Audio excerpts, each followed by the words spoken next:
Eu vi a luz pela primeira vez no engenho Capinhaçu, município de Alagoa Nova. Era 1º de maio de 1914, ano de turbulências no mundo, início da Primeira Guerra Mundial. Nasci após uma madrugada fria e típica de inverno no Brejo Paraibano. Meus pais, Inácio Evaristo da Costa Gundim e Eulina Moreno Gundim, batizaram-me Pedro Moreno Gundim. Fiz meu curso primário entre Alagoa Nova e Areia. As dificuldades advindas da grave crise que se abateu sobre a agroindústria canavieira daquela época obrigaram meu pai a hipotecar o próprio engenho e a se desfazer em pouco tempo deste, que era o seu único e maior patrimônio para o pagamento de um empréstimo. Amigos influentes vieram em socorro de meu honrado pai, sendo ele nomeado coletor federal em Areia. Nesse meio tempo, mesmo com limitações financeiras, enviaram-me para estudar na capital.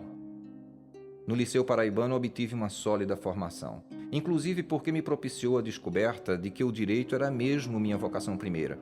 Mas como estudar no Recife, se as condições financeiras da família não permitiam?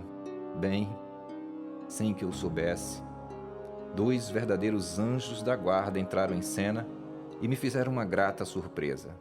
Foi Hermes Pessoa e Altino Ventura, eram muito amigos dele, do liceu. Ele fez aqui o pré, chamava-se um curso que tinha antes do vestibular em Recife, chamava-se o pré. Esses 2 amigos se reuniram, se cotizaram e financiaram a matrícula de Pedro Gundim e a ida de Pedro Gundim para Recife. Formou-se assim com muita dificuldade, mas ele era muito estudioso e tinha vocação para advogado. Lembro-me que peguei o primeiro ônibus para o Recife e a providência imediata foi arranjar um emprego de bedel no Colégio Carneiro Leão, para me manter na então maior metrópole do Nordeste e me formar em Ciências e Letras Jurídicas em 1938. Antes de concluir o curso, ele começou a advogar aqui na região, né, do Brejo. Era Areia, Esperança, Serraria, Solânia, Bananeiras, até Campina Grande, Cuité, Picuí. Eles se estendeu rápido. Olha, a fama de Pedro Gundim foi como um rastro de pólvora. Em 1938 para 1939, Pedro Gundim formou-se e veio para Areia advogar. E tornou-se, do dia para a noite, um grande nome da advocacia. Em Bananeiras, onde eu fui estudar, e Pedro Gundim era advogado, toda a região do Brejo. Eu me lembro da satisfação que eu tinha em ir ao fórum, ainda criança, assistir aos júris em que ele participava. Na cidade de Bananeiras e Serraria. No tempo que ele era advogado, ele era só advogado. Advogava naquela região toda do Brejo, andava a cavalo, ia de uma cidade para outra, de Serraria para Areia, a cavalo, né? Ia fazer júri lá, audiências e tudo. E eu acompanhava aquelas lides forenses dele, né? Assistia, menina, assistia aquilo, achava muito bonito. Talvez por isso eu tenha enveredado pelo direito. Hoje eu sou professora de direito civil. As causas que ele pegou, todas ele ganhava. Olha, e quando ele chegava em Areia para um júri, a cidade fechava. Porque todo mundo queria ouvir Pedro Gundim. Eu me lembro lá, minha mãe falando nisso, meu pai, tudo. Eu nesse tempo não tinha interesse para essas coisas, era muito pequena. Mas todo mundo sabia desse Areia. Pedro Gundim. Quando tinha um júri. O júri era, absolvia, era causa ganha. A senhora chegou a assistir algum júri dele? Assistia na porta do júri, que era justamente na prefeitura, era o fórum, né? Aí a gente ia, menina, né?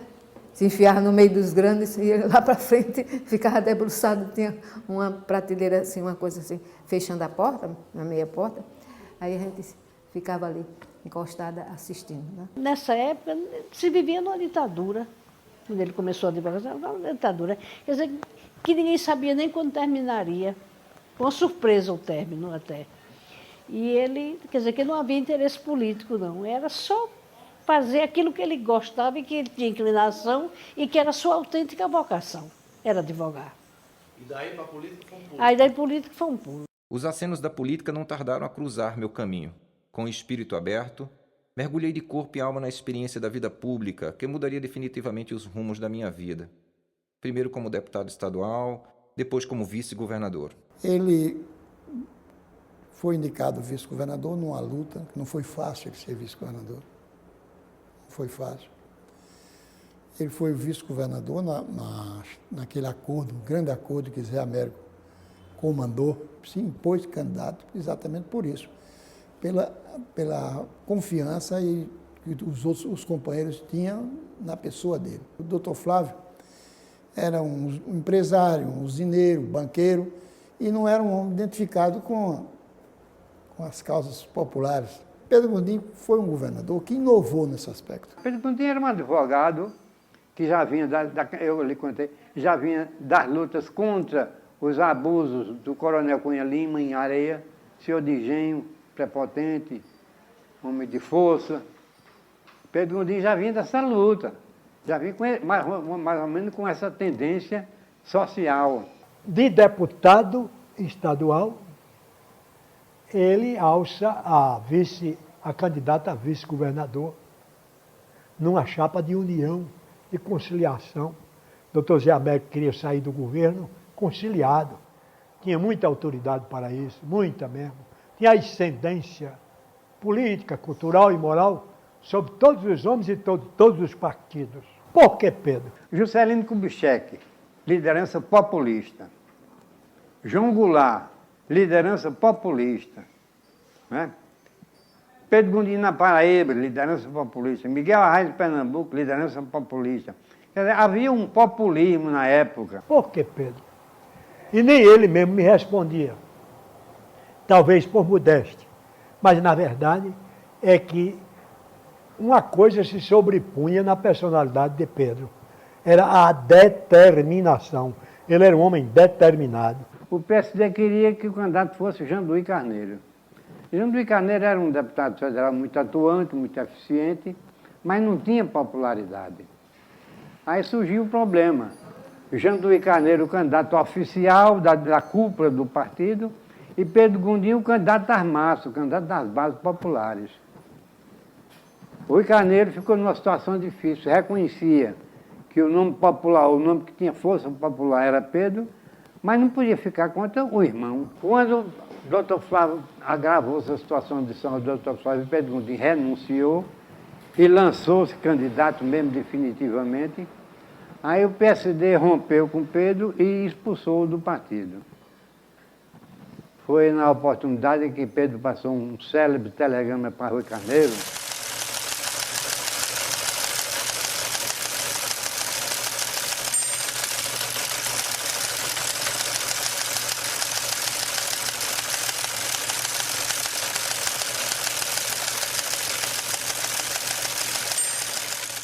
Então aparece um rebelde, determinado, simpático, bonito, fazendo frisson com as mulheres dava aquela... Quando via Pedro, né, bonitão, diferente de Janduí, que era meio feio, meio troncho, a grande figura, mas não tinha a beleza do Pedro. Beleza influi, né? Está com medo? Não, estou com Pedro. Está com medo? Não, estou com Pedro. É uma coisa boba, mas isso colou. Você aí, minha velhinha, tá com medo? Ô, caramba, eu sou velha assim, mas não sou uma penada não, meu filho. Eu tô é com o doutor Pedro. Boa! E você aí, meu velho, com essa cara amada, você tá com medo? Eu tô é vivo! Não sou assombração, eu tô é com o doutor Pedro. Então era todo mundo, rapaz. Menino, mocinha, idosos, todo mundo. Tá com medo? Não, estou com Pedro. Tá com medo? Não, estou com Pedro. Viu? Aí isso colou. Rapaz, quando era num comício, era a multidão todinha. Tá com medo? Não estou com Pedro. Tá com medo? Não estou com Pedro. A multidão inteira gritando isso. Era uma coisa curiosa. Mas, olha, foi a campanha mais animada que eu já vi. Por vezes, Zé Américo teve muita animação e tudo, porque foi a primeira, praticamente a primeira, porque Oswaldo Trigueiro foi pálida. Eu nem me lembro de Oswaldo Trigueiro, não tomei conhecimento, não era nem votante.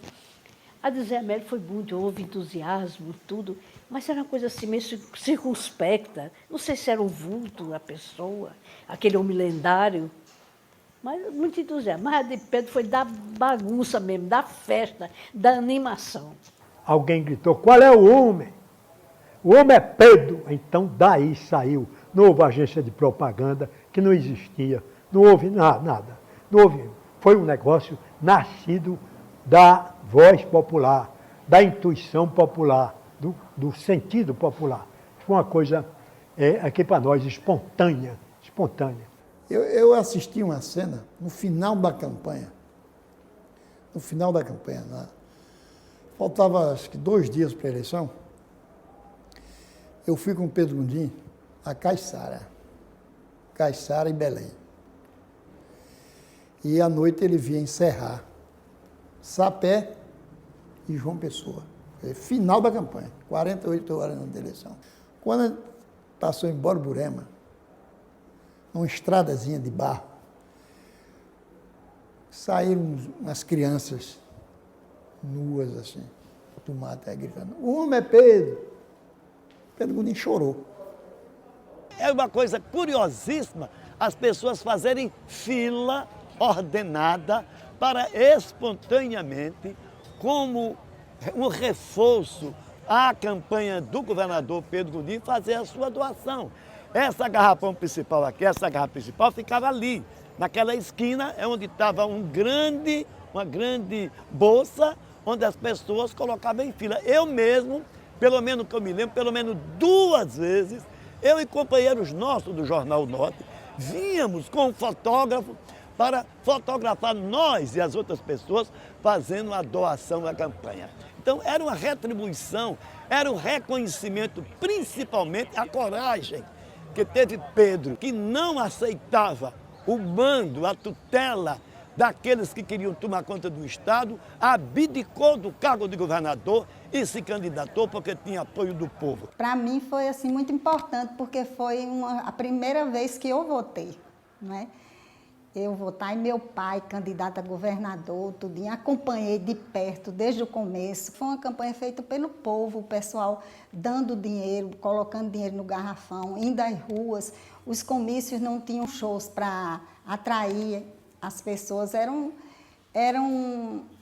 iam para ouvir a palavra do candidato. Ele realmente tinha muito carisma. Pedro inventa uma tal de passeata que não existia aqui em João Pessoa.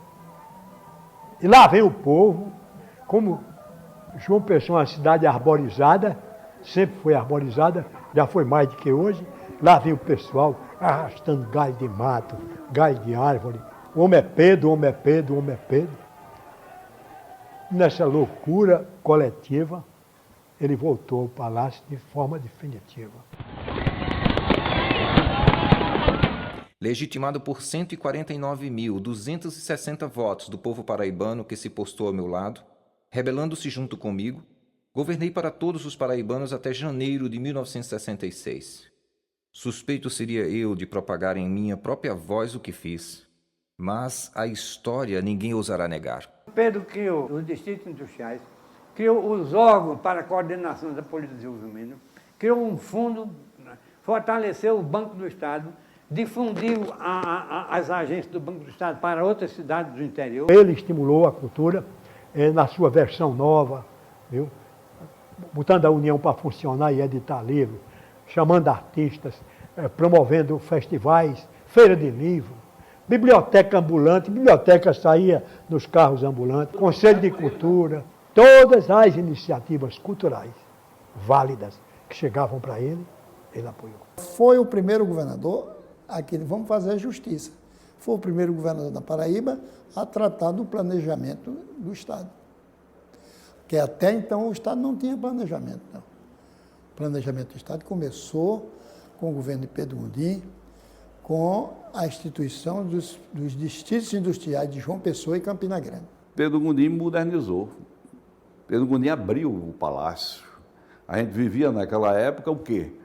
O auge da democracia de Juscelino Kubitschek. Criou o distrito industrial, que foi, na verdade, um incentivo grande para alavancar a Paraíba, o progresso da Paraíba. Quer dizer, para mim ele foi o início do modernismo da Paraíba, surgiu pela inteligência e pelas mãos de Pedro Moreno Gondim. Pedro Gondim, ao meu ver, foi o melhor governador para os funcionários da Paraíba desde a década de 50.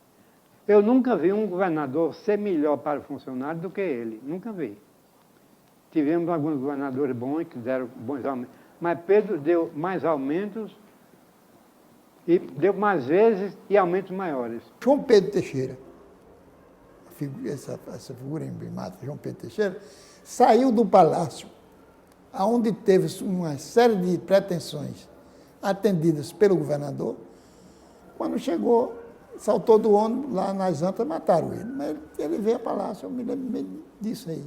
Pedro Gondim atendia João Pedro, atendia os líderes da Liga, porque ele achava que era um direito de associação. Pouca gente sabe disso. Eu sei porque eu estava no palácio.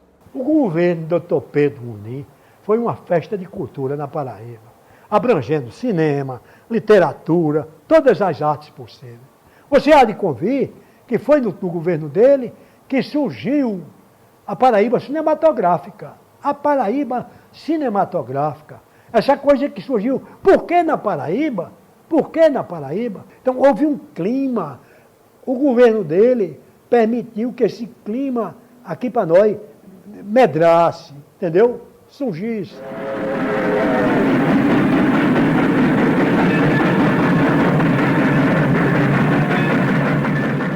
O filme foi exibido em primeiro lugar na Paraíba. Eu fui lançar o filme lá. O dinheiro que Pedro Gondim nos deu foi suficiente para pagar o filme, porque o filme foi muito barato. E o filme fez um grande sucesso.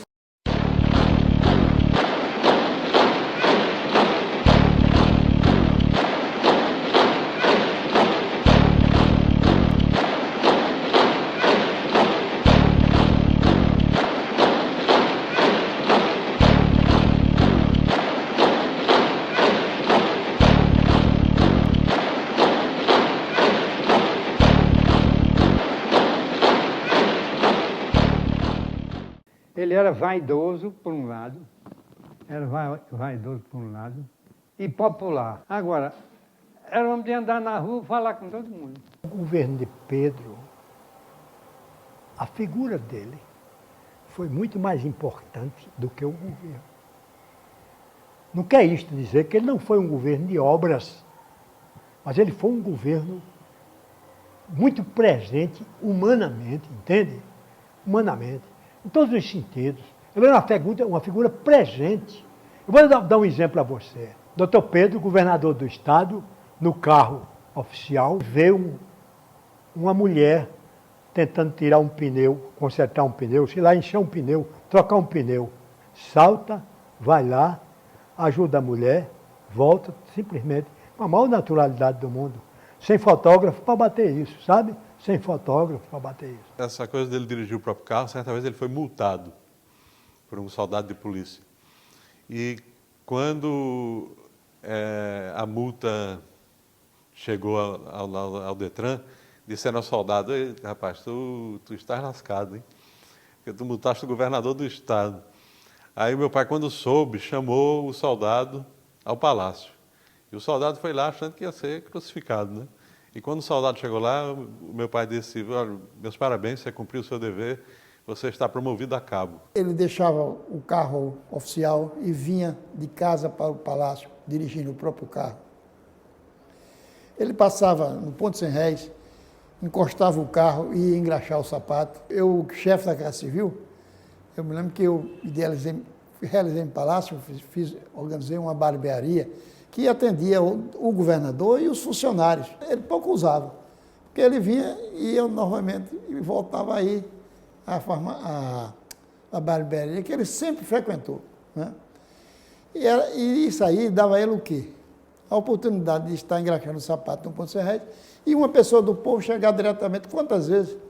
O governador fazia pedidos a ele. Era um homem que teve todas as posições importantes, teve poder na mão, trabalhou com construtores, trabalhou com o dinheiro do Estado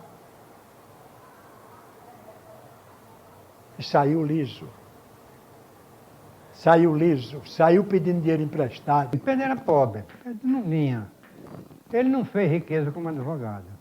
Ele vivia bem, tá, mas não fez. No governo também não se apropriou dos recursos públicos, não ficou rico às custas do dinheiro público. O que ele tinha era o que ele ganhava.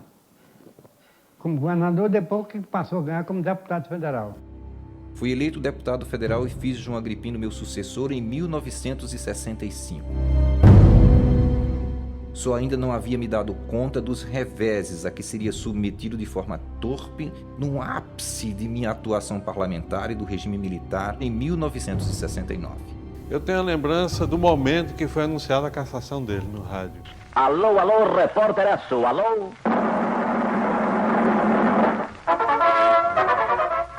Após ter ouvido os membros do Conselho de Segurança Nacional, resolveu baixar um ato institucional que tem como finalidade fundamental preservar a Revolução de Março de 1964, a fim de que possamos...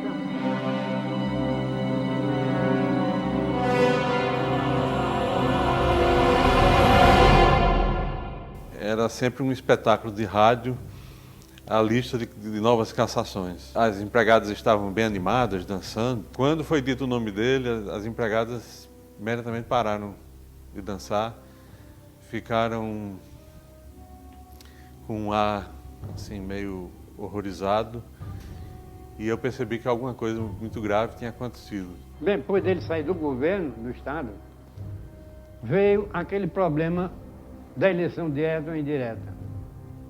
Ele defendeu a eleição direta. Veio o problema daquela cassação de Márcio Moreira Alves. Ele ficou contra, ele era um deputado contra a Revolução, embora do Partido da Revolução, mas com pronunciamentos hostis à Revolução. Temiam que ele pensasse em voltar. Como aconteceu com o Juscelino, né? Pode aqui, Pedro Gondim tomar gosto e ser o candidato. Ele pagou pela possibilidade dele voltar. Em 63, João Goulart fez um comício aqui na Lagoa. Dizem que o general Costa e Silva estava no meio dos camponeses, vestido com roupa de camponês, disfarçado, já inspecionando o que estava acontecendo no Nordeste. Então Pedro Gondim ficou, desde essa época, ficou marcado pelos militares mais conservadores. Costa e Silva, que já tinha raiva de Pedro Gondim, dizem até que ele teve uma expressão, quando falaram em caçar Pedro Gondim, aí ele disse, esse aí deixa comigo, esse é meu. Pedro Gondim apoiou a Revolução, mas a Revolução nunca quis saber de Pedro Gondim, não. A quem Costa e Silva disse que não gostava de Pedro Gondim? Não disse. Eu continuo acreditando que foi isso. Agora, esse negócio do Moreira Alves, isso incomodou muito as autoridades militares, incomodou muito. Ele costumava dizer que um dos motivos da cassação dele foi a interferência do general Jaime Portela, que era, não sei se chefe do gabinete militar ou chefe da Casa Civil. Ele tinha um cargo muito próximo ao presidente Costa e Silva. Jaime Portela tinha assistido a um discurso do meu pai na Lagoa, em que o Jaime ficou com a imagem, esse homem é um comunista. Ele está defendendo as ligas camponesas e tal. Ele é um comunista e, na hora de elaborar as listas de cassação, o Jaime Portela teria dito, olha, tem que entrar o Pedro Gondim, porque ele é um comunista disfarçado, ele foi adepto das ligas camponesas. Muita gente acusa João Agripino pela cassação dele. Outros acusam Hernani Sátiro. Mas a verdade é que não houve apenas a cassação dele, houve a cassação de quase todos os políticos ligados a ele. Foi um processo de dizimação do chamado gondinismo. Quando ele foi cassado, voltou para Paraíba, ele passou a ser ajudado na feira pelos amigos. Tinha amigo que dava o dinheiro da feira, porque senão ele não fazia a feira. O que houve de problema na escola foi o fato de que, normalmente, as mensalidades minha e do meu irmão, Fábio, geralmente estavam atrasadas, por causa das dificuldades financeiras. E o diretor do Pio XII, o padre Marcos, fazia uma cobrança que hoje seria considerada vexatória e daria, inclusive, um processo por danos morais. Ele entrava na sala e, quando ele entrava na sala com um papel na mão, as crianças já gritavam: "Ei, os checheiros, a lista dos checheiros". E nessa lista dos checheiros, eu sempre estava, ou quase sempre. Recebi o ato da minha cassação com a maior surpresa e com forte indignação. Condenado, porém, ao ostracismo político, voltei-me ao bem mais precioso que tive em minha vida: a minha adorável família. Eu era, sobretudo, o filho do amigo. Nunca existiu, em tempo algum, esse é o desafio, que exista uma amizade tão grande. A minha amizade como filho e como amigo são paralelas. Então meu pai era meu confidente e a recíproca era verdadeira.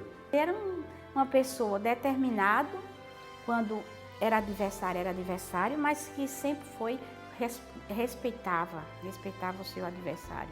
Não atingia com violência, nem com agressões, com palavras, a vida do cidadão. Muito pelo contrário, ele foi muito atingido, mas ele não usava desse expediente.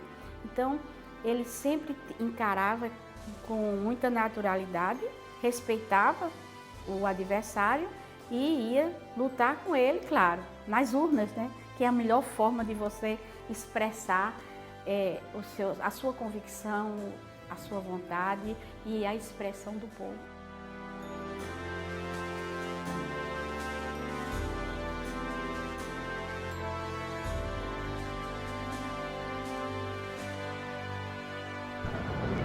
Representa uma explosão de alegria na esperança da liberdade e do bem-estar. Mas aqueles que não querem, que não se conformam, não se contentam e não participam da alegria do povo do Brasil, aqueles que querem frustrar até pela violência essa grande festa nacional.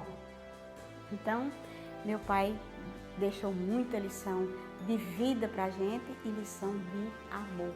Ele era extremamente amoroso, extremamente solidário com os amigos e com a família. Ele não tinha vaidade de ter, nunca foi ligado a bens materiais. Tanto é que quando ele faleceu, a única coisa que ele deixou foi a casa que morava e o carro que ele não estava dirigindo mais, que ele dirigiu até 80 e poucos anos, morreu com 91. Mas o único bem que ele deixou foi a casa e o carro. Em nome dele mesmo só tinha isso. Ele nunca correu atrás do ter, mais atrás do ser.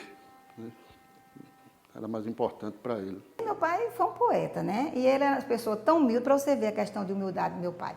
Meu pai era uma pessoa tão humilde que nem isso ele queria que as pessoas soubessem que ele era poeta. Ele colocou um pseudônimo, Homero Morgon, né? O Morgon vem de Moreno Gondim, né?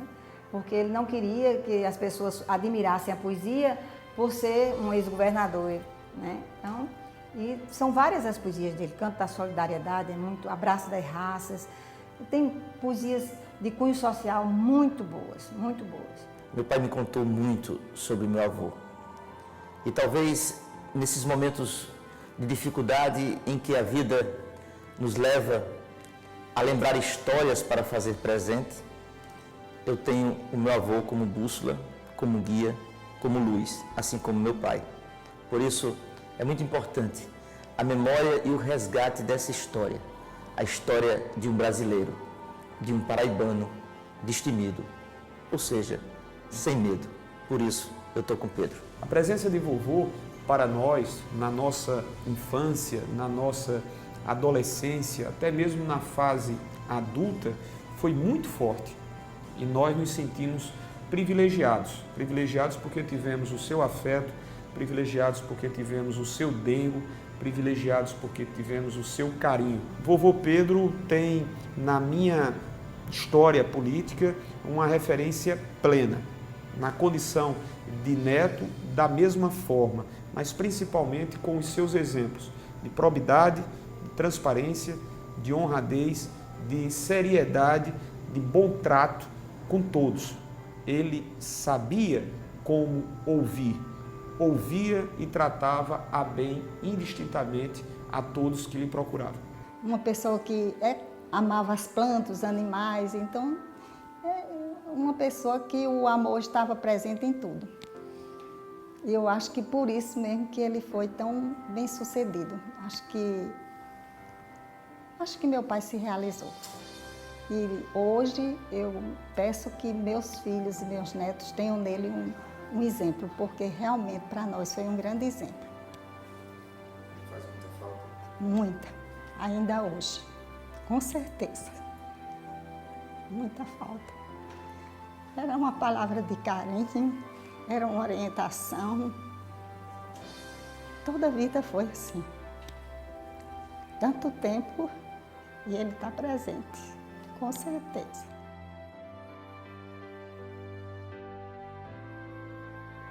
Acho que a vida é uma sequência que só se interrompe com a morte. Somos colaboradores de nossa própria vida, pelo bem que praticamos, pela forma como atuamos. Fiz da política uma missão de boa vontade, de bom trabalho, de perseguição de bons resultados, de harmonia social no Estado. E se não fiz mais, foi porque as circunstâncias da época, nomeadamente financeiras, não me permitiram fazer mais.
Não estou com medo, pois estou com Pedro.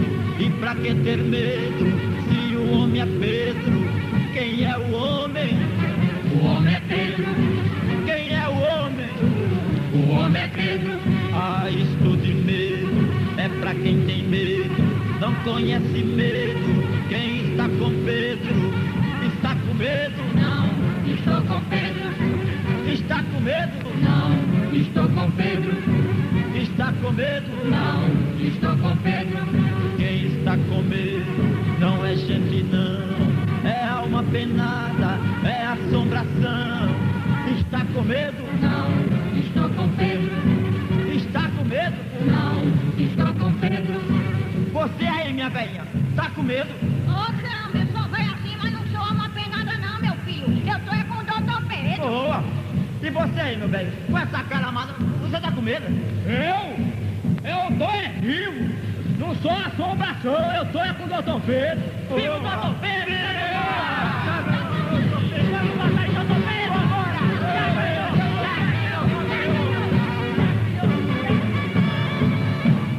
Não estou com medo, pois estou com Pedro. E pra que ter medo, se o homem é Pedro? Quem é o